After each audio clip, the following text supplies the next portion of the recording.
Let's go back a little bit into history. The year was 1971. Bangladesh had just been hived off from Pakistan and Pakistan was breathing. But Zulfikar Ali Bhutto knew taking on India in conventional war and defeating it was very difficult. The idea of bleeding India through 1,000 cuts germinated.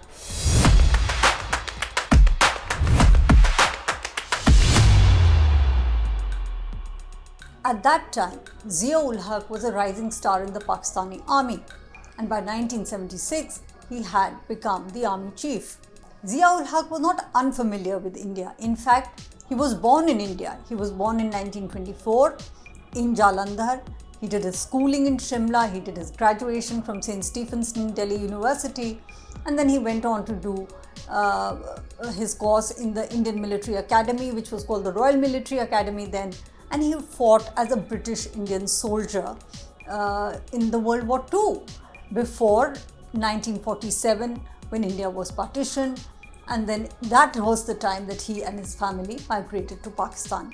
So joining back the dots, he was familiar with India, and when the Bleed India Through 1,000 Cuts doctrine was being prepared largely in the Quetta Staff College, it was at that time that he kind of owned the project. He became its principal architect, he became its principal executor.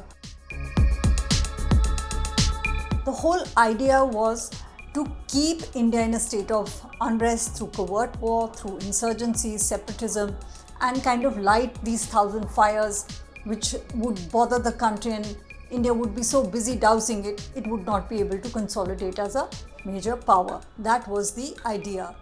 And Pakistan knew that one of the states it wanted to target was Punjab. So Punjab became central to this plot. In fact, Zia-ul-Haq as an army general was also very wary of the Punjabi and the Sikh soldier.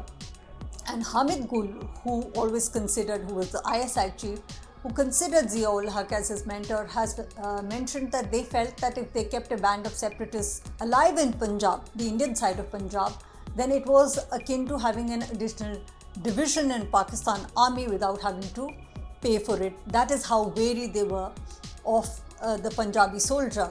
So that was one part of it.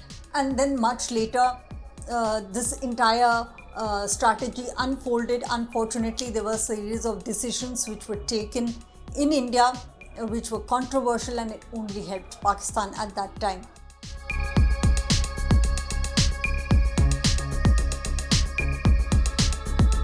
The next part was to fill India or to pump in India with drugs and counterfeit currency.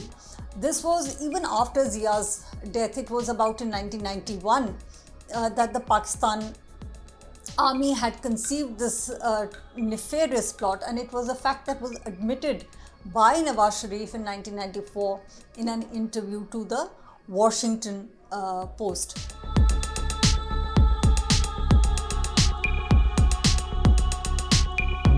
Just to give you a context, it was around that time in the late 80s when narco-terrorism as a term got coined in America, because these drug cartels in South American countries came up and they were filling America with sending a lot of these drugs there, and it had become a huge menace for the president there. And Ronald Reagan, who was the president, had started a campaign against the drug menace, and he was kind of putting pressure on world leaders to ban drugs. And in this part of the policy, there were conversations between Rajiv Gandhi and Ronald Reagan, and Rajiv Gandhi also came under pressure and he banned marijuana. However, this was not the best decision because marijuana is a comparatively soft drug compared to a more lethal variety like a heroin. So when the marijuana ban came into effect in India, this market of intoxicants, suddenly there was a vacuum in it, and Pakistan found it an opportune moment to take or occupy that space with the lethal heroin drug. Having said that, one must now look at the condition today and see how it has worked in a way where Pakistan used the golden crescent, which was the Iran, Afghanistan, Pakistan route to send in drugs through the very porous border of Punjab with Pakistan, which is a 550 kilometer border, as well as through Rajasthan and other places, to kind of flood the market with heroin. And today the condition is such that nearly 15% of India's Punjab population is using some sort of a drug or the other. And not just that, there's been an economic impact. From being the most prosperous state of India in the early 1980s, Punjab is now on the 19th position on the GDP per capita index, which is shows that the state has been in a state of perennial economic decline. And it's a sad state of affairs, along with this new concept of gang wars which has come up, which is about turf, which is about power, it is about money.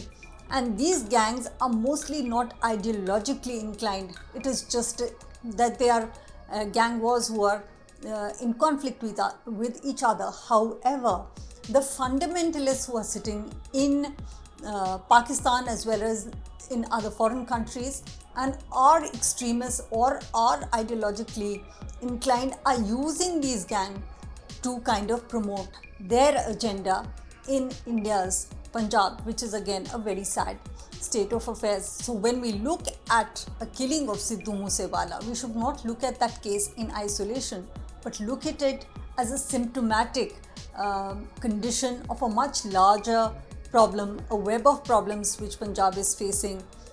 And those web of problems have not started today. They have now reached a point after decades of perhaps a series of wrong decisions internally, but to a very large extent by the nefarious designs of a person sitting in Pakistan who about 4 decades back conceived this entire idea to destroy or to kind of create terrible problems for the state of Indian Punjab, and that man was General Zia ul Haq.